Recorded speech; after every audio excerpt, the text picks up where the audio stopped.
Hello, everybody. Merry Christmas. Ketshi1383 here with Ketshi Gaming.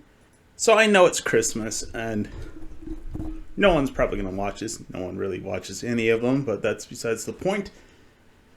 There's only 24 hours for the Epic Game Store today, and I felt like I needed to cover this one.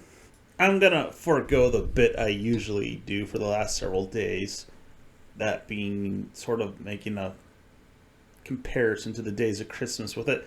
So, Death Stranding is today's game. So, Merry Christmas from Epic Games.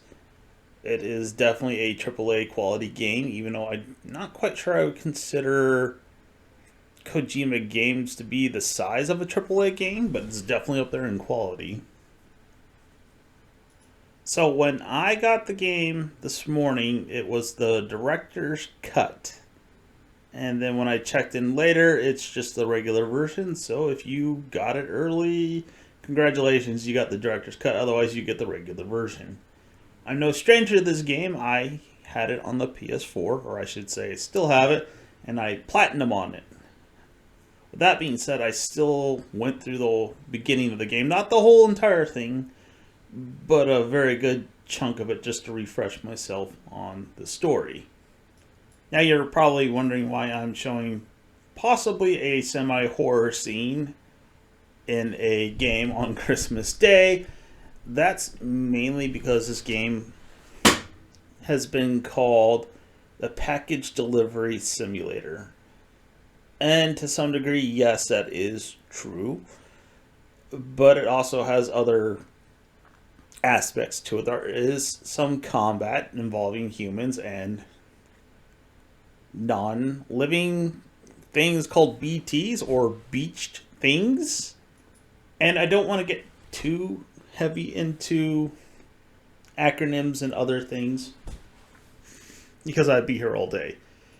But I wanted to show this scene to show you that it's kind of a horror game to some degree, as well as a post-apocalyptic game where an event called the Death Stranding happened, thus the title.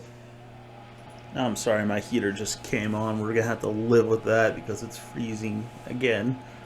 And in this event, a whole bunch of bad things happened. And one of those bad things is a lot of people died for various reasons.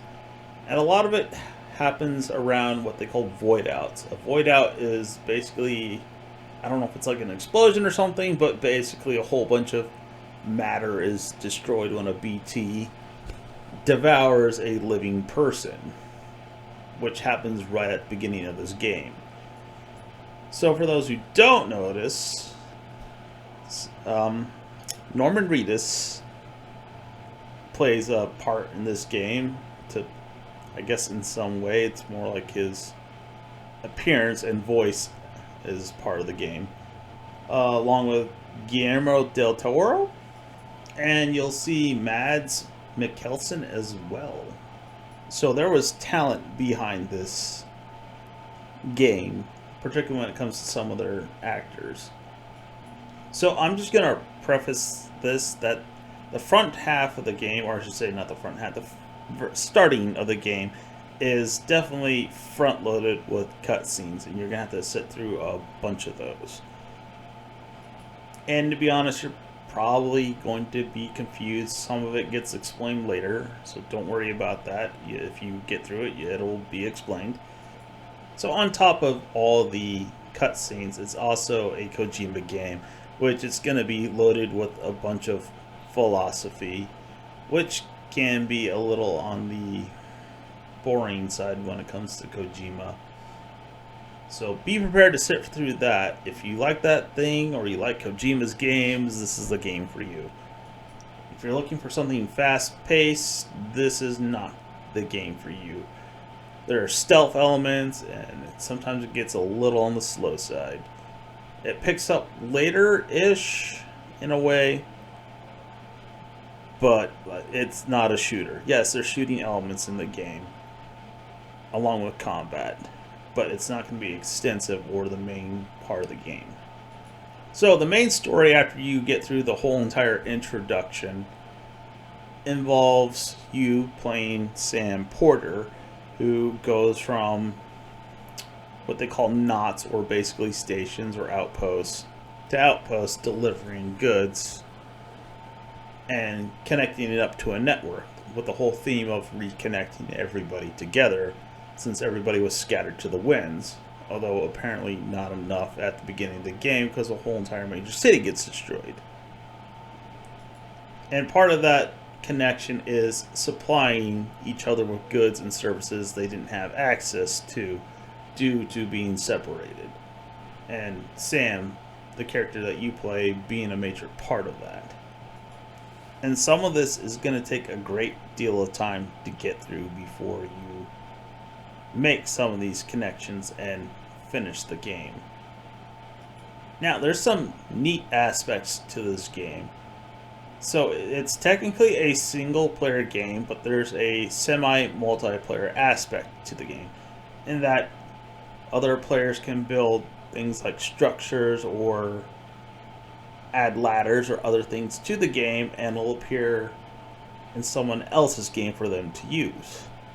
In the second half of the game, or I should say second map, I made a whole entire zipline network through one of the most pain in the butt parts of the game to get through, which is a mountain covered in snow.